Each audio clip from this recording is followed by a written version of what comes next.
You picked up your phone to check one notification. That was 47 minutes ago. You didn't decide to keep scrolling. Nobody decides that.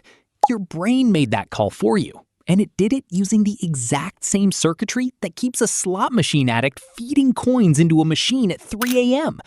I'm not exaggerating for effect. That's the actual mechanism. And once you see it, you can't unsee it. Last night, I told myself 5 more minutes at 11:40 p.m. I looked up at 12:35. Nothing happened in that hour.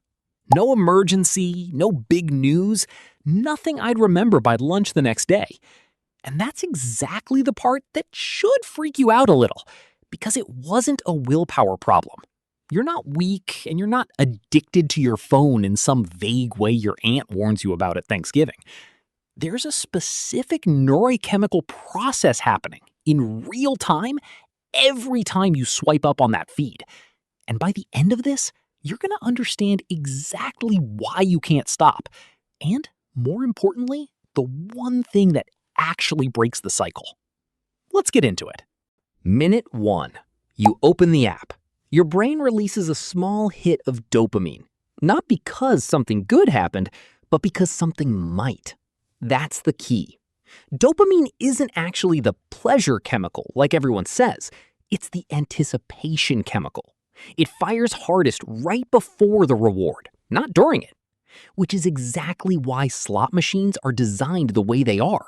Variable rewards. You don't know if the next pull wins. That uncertainty is what keeps your thumb moving. Your feed works on the identical principle. You don't know if the next post is a funny meme, a friend's engagement announcement, or a headline that ruins your whole evening. Your brain doesn't care which. It just wants to know what's next, so it keeps pulling the lever. Notice how your feed gets darker the longer you scroll? More outrage, more disaster, more you won't believe what just happened. You've probably felt that shift without ever asking why. Here's why. Humans evolved a negativity bias. Thousands of years ago, noticing the rustling bush that might be a predator kept you alive longer than noticing the pretty flower next to it. Bad news used to mean survival information. Your amygdala, the brain's alarm system, still treats it that way. So when your feed serves you conflict, tragedy, or threat, your amygdala lights up and says, "Pay attention, this matters." The algorithm simply learned that lesson faster than you did. It's not manipulating some flaw in you. It's exploiting a feature that used to keep your ancestors alive in the savannah and now just keeps you up until 1 a.m. reading about things you have zero control over. And your prefrontal cortex? It's already checked out. Picture 2 roommates. One's calm, rational, keeps track of time and responsibilities. That's your prefrontal cortex. The other one just yells danger or more at random. That's your amygdala and dopamine system working together. Guess who's louder at midnight? Your prefrontal cortex is the part that's supposed to tap you on the shoulder and go, "Hey, it's been 40 minutes, maybe wrap it up." But dopamine anticipation loops and amygdala alarm signals are both faster and louder. It's like trying to have a calm conversation while someone's blasting a fire alarm next to your head. The rational voice is technically still there. It's just getting drowned out. This is why just have more self-control is honestly bad advice. You're not fighting laziness. You're fighting a system that evolution spent millions of years perfecting to keep you alert and scanning for threats.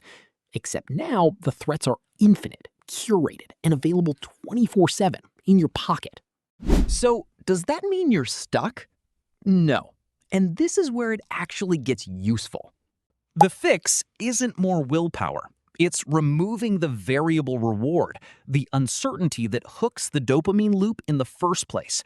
That means things like turning off badge notifications so you're not wondering what's waiting for me, setting your home screen to something boring instead of your most used apps, or physically leaving your phone in another room during the specific hours you know you're vulnerable, usually right before bed, when your prefrontal cortex is already running on empty from a full day of decisions.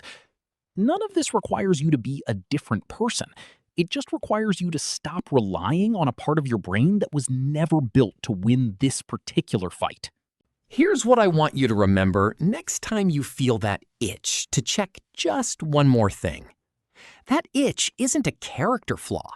It's 10,000 years of survival wiring, hijacked by an app, designed by people who studied exactly how it works. You're not broken.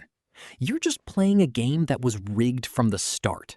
And now that you know the rules, you get to stop playing on their terms. If this made you look at your phone a little differently, that's kind of the whole point of this channel. Not gurus, just paying attention.